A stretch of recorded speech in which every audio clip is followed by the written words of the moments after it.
Malam, Suster. Pertama, saya mohon maaf kepada semua pihak karena saya tidak menyebut satu persatu kecuali yang sangat dicintai dan dihargai, dimuliakan, diayu bahagiakan Suster Matilde. Kedua, ini baru pengantar, ada 3 pengantar.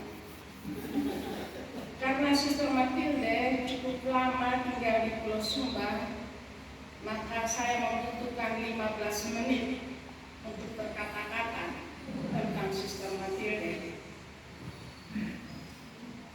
Terakhir dari pengantar, berhubung perpisahan ini dalam bulan kitab suci, maka saya akan mendasari kata sambutan ini berdasarkan sabda favoritnya Suster Matilde.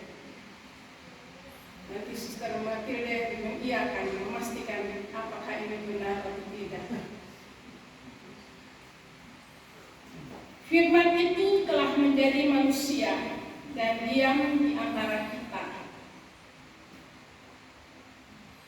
Dan kita telah melihat kemuliaannya, yaitu kemuliaannya yang diberikan kepadanya sebagai anak tunggal Bapa penuh kasih karunia. Yohanes 1:14. Ini pandangan saya, sabda yang saya pilih untuk Suster. Sekarang 2 kutipan berturut-turut dari Suster. Suster Matilde meyakini Yohanes 4:14 dan Yohanes 10:10. Saya bacakan kutipan ini dan kita pastikan juga apakah kesaksian hidup Suster ini memang betul mengalir dari 2 sabda ini. Yohanes 4:14. Tetapi barang siapa minum air yang akan kuberikan kepadanya, ia tidak akan haus untuk selama-lamanya.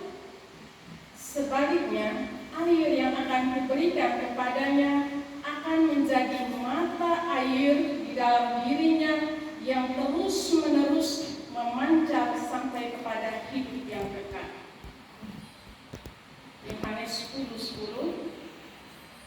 Pencuri datang hanya untuk mencuri dan membunuh dan membinasakan. Aku datang supaya mereka mempunyai hidup dan mempunyainya dalam segala kelimpahan. Secara pribadi, saya menyatakan ya, sabda itu telah menjadi manusia yang diberi nama Suster Matilde Franklin, ADM, yang tinggal di antara kita. Alkisah, seperti ikan membawa Yunus kepada pertobatan umat di Niniwe, demikian pula majalah ikan Redemptoris di Glanerburg telah menetas sosok gadis berdarah merah dari Jerman untuk terlibat melahirkan Sumba di mata dunia. Apa jasa majalah ikan itu? Ada seorang gadis manis mempunyai cita-cita menjadi suster sejak diberi tugas untuk membaca sebuah puisi ketika ada tabisan seorang uskup di keuskupannya. Pada suatu saat saya juga mau jadi suster, memasuk biara, tapi beliau tidak tahu biara yang mana. Ketika menginjak dewasa, remaja, beliau belajar rumah tangga, belajar membantu di rumah tangga di komunitas Redemptoris. Ini ada beberapa Redemptoris, mungkin sudah sampai di rumah itu. Ya, sebagai anak yang kreatif, habis kerja beliau mulai baca-baca majalah yang ada di rak buku. Bolak-balik majalahnya, melihat gambar, menyimak, dan tertarik. Banyak sekali kisah dan gambar-gambar tentang kerjaan para misionaris Imam Redemptoris di Pulau Sumba. Saya mau jadi juga suster tapi misionaris di Sumba. Kongregasi apa itu?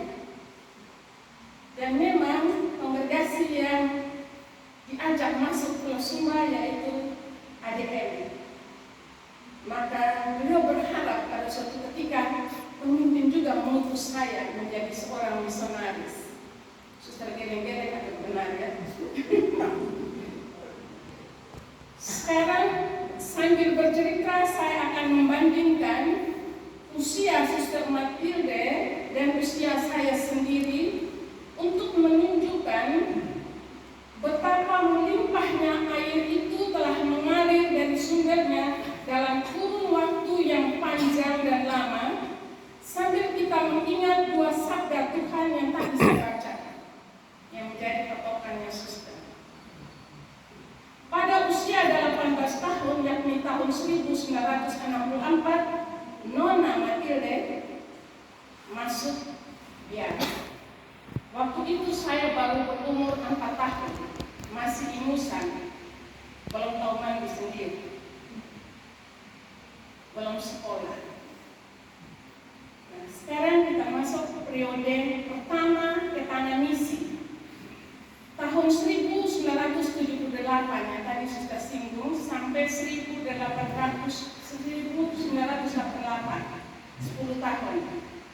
Tahun 1978 pada usia 31 tahun.